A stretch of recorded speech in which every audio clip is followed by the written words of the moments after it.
नमस्कार प्यारे विद्यार्थियों, भारद्वाज मैथमेटिक्स के यूट्यूब चैनल में आपका स्वागत है। आज का वीडियो बोर्ड वाले बच्चों के लिए है, जिसमें हम लोग पढ़ेंगे 12th एनसीईआरटी का सेकंड चैप्टर, जिसका नाम है इनवर्स ट्रिग्नोमेट्रिक फंक्शन।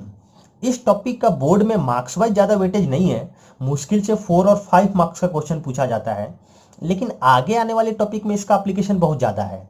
आपके सिलेबस में 50% कैलकुलस पढ़ना है और इस टॉपिक के बगैर कैलकुलस को पढ़ना जग सुना सुना लागे जैसा होगा।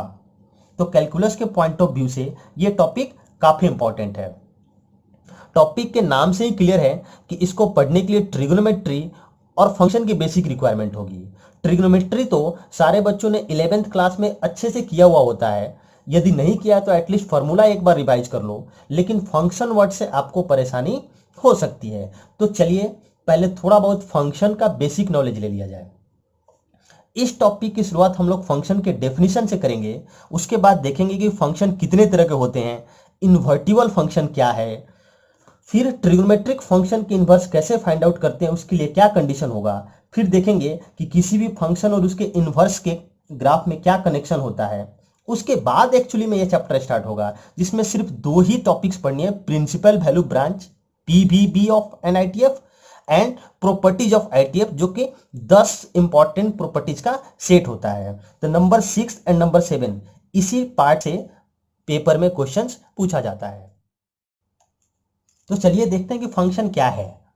बेसिकली फंक्शन 2 सेट्स के बीच का रिलेशन या रूल होता है, जिसमें पहले सेट के हर एक एलिमेंट दूसरे सेट के यूनिक एलिमेंट से एसोसिएटेड हो। Each and every element of set A is associated with some unique element of set B. इसको एफ ए टू बी से रिप्रेजेंट किया जाता है, जिसमें ए को डोमेन और बी को कोडोमेन बोला जाता है। इसको ऐसे समझ सकते हैं कि सेट ए के एलिमेंट हमारे देश के सोल्जर्स हैं, जिसके आप कमांडर हो, और सेट बी के एलिमेंट दुश्मन देश के सोल्जर हैं।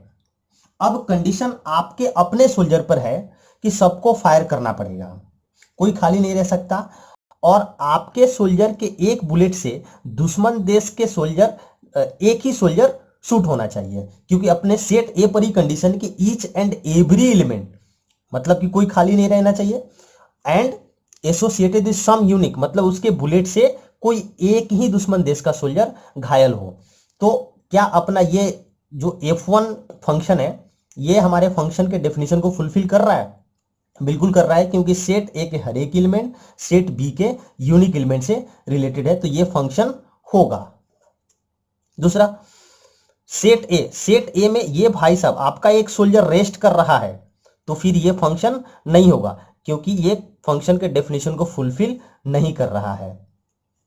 इसमें आपके सोल्जर्स में से एक ऐसा सोल्जर है जिसके बुलेट से 2 दुश्मन देश के सोल्जर शूट हो रहे हैं। ऐसा पॉसिबल नहीं है। ऐसा तभी पॉसिबल होगा जब रजनीकांत भाई साहब आ जाएं, जो कि रियल लाइफ में नहीं हो सकता। तो जो F3 है ये फंक्शन नहीं होगा, क्योंकि आपके किसी सोल्जर के एक बुलेट से दुश्मन देश के एक से ज्यादा सोल्जर शूट नहीं हो सकते।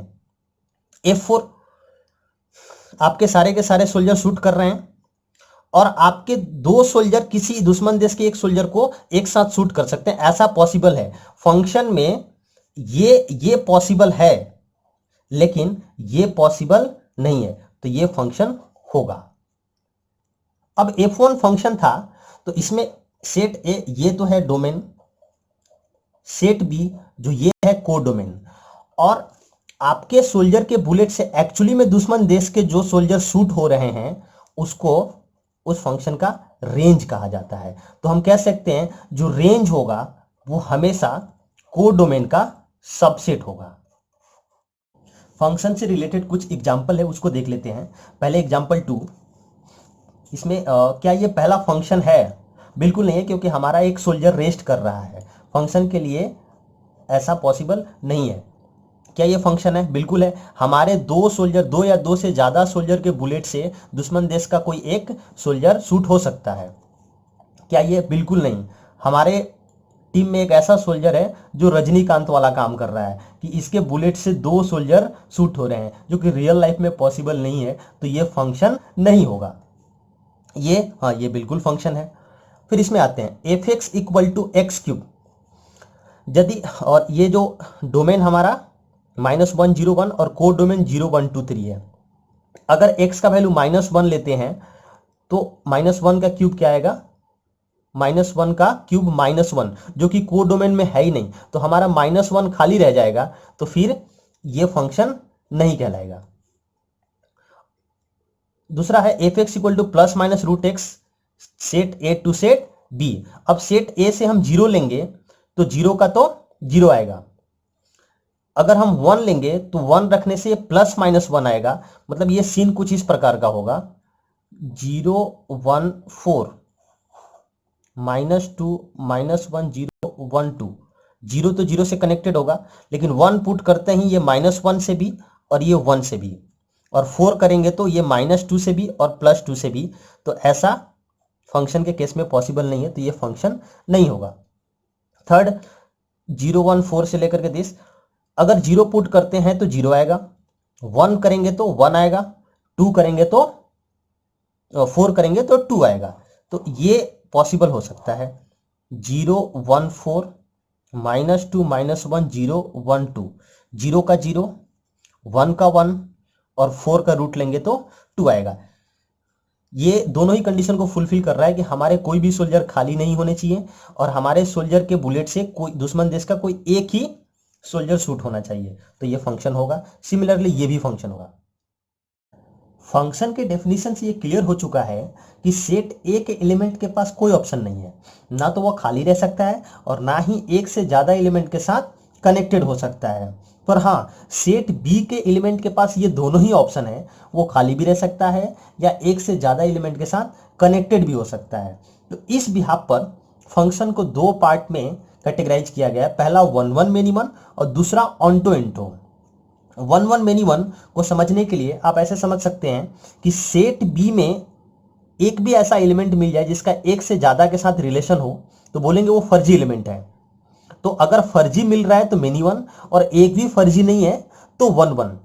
जैसे यहां पर सेट बी के हर एक एलिमेंट सेट ए के एक ही एलिमेंट के साथ कनेक्टेड है, तो इसको 1 1 बोलेंगे।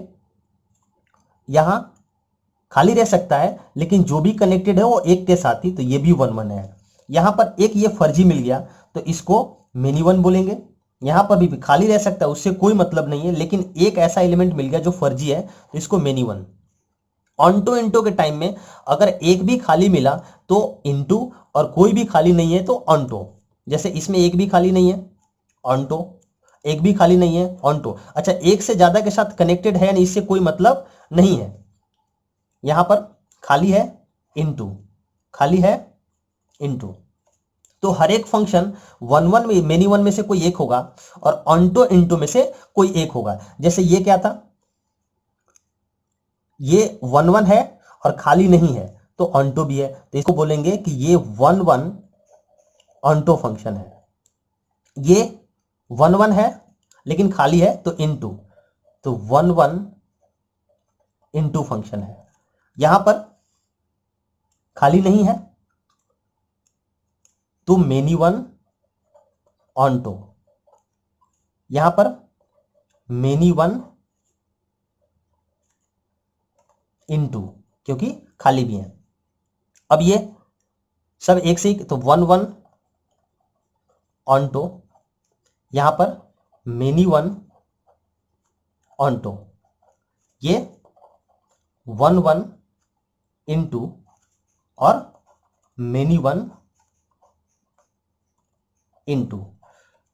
तो फंक्शन चार में से कोई एक हो सकता है। पहला 1 1 into 1 1 onto, many one into many one onto. अब इसमें से जो 1 1 ऑन्टो फंक्शन है वो हमारे लिए काम का है, इसको हम आगे देखते हैं। आगे है इन्वर्टिबल फंक्शन। यदि कोई function F A to B हो तो इसका इनवर्स एफ इनवर्स, इसको रीड करते हैं, बी टू ए होगा। अब कोई फंक्शन इन्वर्टिबल कब होगा इसको जानने के लिए एक कुछ एग्जांपल लेते हैं। पहला एग्जांपल, मान लीजिए कि ये एक फंक्शन है ए टू बी, ऑब्वियसली ये 1 1 ऑनटो फंक्शन है, तो बी टू ए यही फंक्शन होगा। तो क्या ये भी फंक्शन के दोनों ही कंडीशन को फुलफिल कर रहा है? कंडीशन क्या था? पहले सेट के हर एक एलिमेंट ऑब्वियसली दिख रहा है, दूसरे सेट के यूनिक एलिमेंट के साथ कनेक्टेड है, हाँ है, तो ये भी फंक्शन कहलाएगा। अब दूसरा एग्जांपल, ये एक मेनी वन ऑन्टो फंक्शन है, इसका उल्टा करते हैं बी टू ए। क्या ये फंक्शन के हर एक दोनों ही कंडीशन को फुलफिल कर रहा है? नहीं कर रहा है, क्योंकि यहां पर एक पहले सेट में एलिमेंट है जिसका 2 के साथ कनेक्शन है, तो फंक्शन में ऐसा पॉसिबल नहीं है, तो ये फंक्शन के कंडीशन को फुलफिल नहीं कर रहा है, तो इसका इनवर्स एग्जिस्ट नहीं करेगा। अगला 1 1 इंटू है, इसका उल्टा करते हैं, तो बी टू ए, क्या ये हमारे फंक्शन के कंडीशन को फुलफिल कर रहा है? बिल्कुल नहीं कर रहा है, क्योंकि पहले सेट में एक एलिमेंट खाली रह जा रहा है, तो ये भी फंक्शन नहीं होगा, तो इनवर्स एग्जिस्ट नहीं करेगा। Mini one onto 1 1 onto, similarly mini one into के लिए इनवर्स एग्जिस्ट नहीं करता है, इनवर्स सिर्फ और सिर्फ 1 1 ऑन्टो फंक्शन के लिए एग्जिस्ट करता है। तभी हमने बोला था कि 1 1 ऑन्टो हमारे लिए बड़े काम का है।